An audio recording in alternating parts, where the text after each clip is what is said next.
Today marked the killing of at least 26 people in a mass shooting at a church in Sutherland Springs, Texas. The suspect was identified as, what's his name? Devin Kelly, who was a veteran, served in the U.S. Air Force for 4 years, where he was dishonorably discharged. Um, and currently, we're also finding out that he was found dead in his car.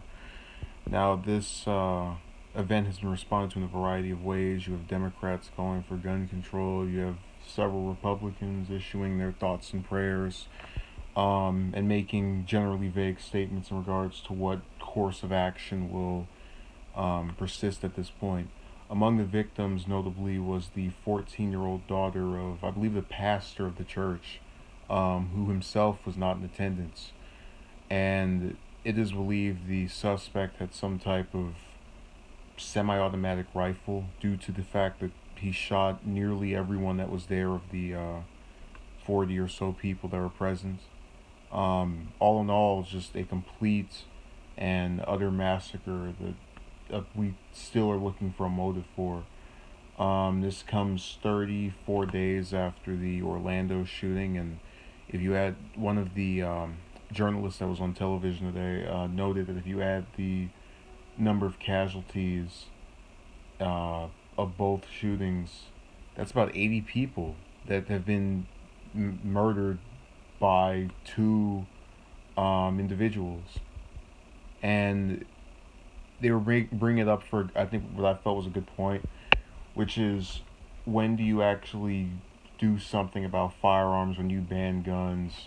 That same argument we've had for many years now, and I keep having to explain to people over and over. The reason this keeps happening is because whether you're in the state level or in the federal government level, you have Republican leadership where many of the politicians on that particular party are bought out by the NRA. You'll be surprised how little people care of other people's lives if someone gives them $100,000. They are basically funded into doing nothing but opposing anything that can actually be a solution here.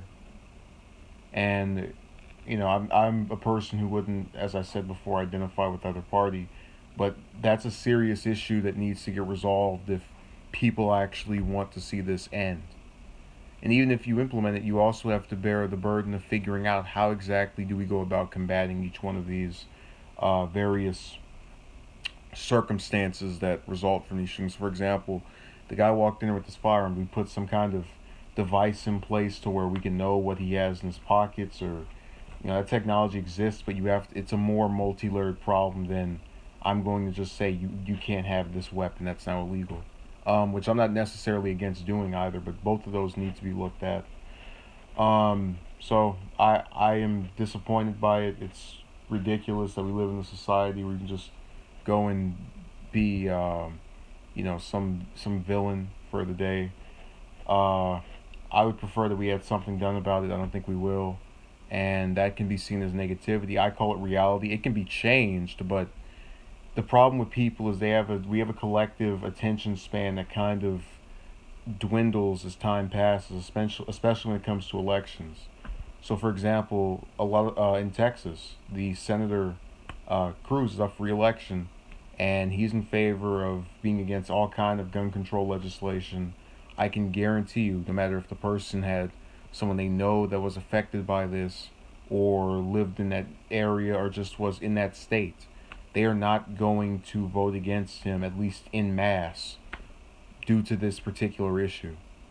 And you can say, oh, they're not one-issue voters. This is a very big one issue. We're talking about something that results in the deaths of hundreds of people every year.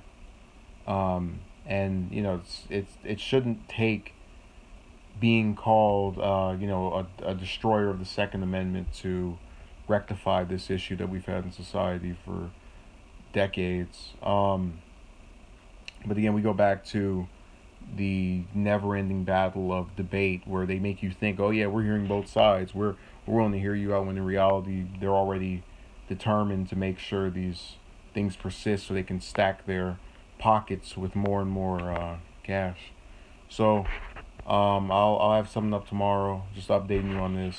Stay safe and just avoid any of these circumstances again if you can. And I know it's hard to, but I'm not exactly one who favors the loss of life. I've opposed the death penalty for as long as I can remember. So thank you for watching. Stay safe.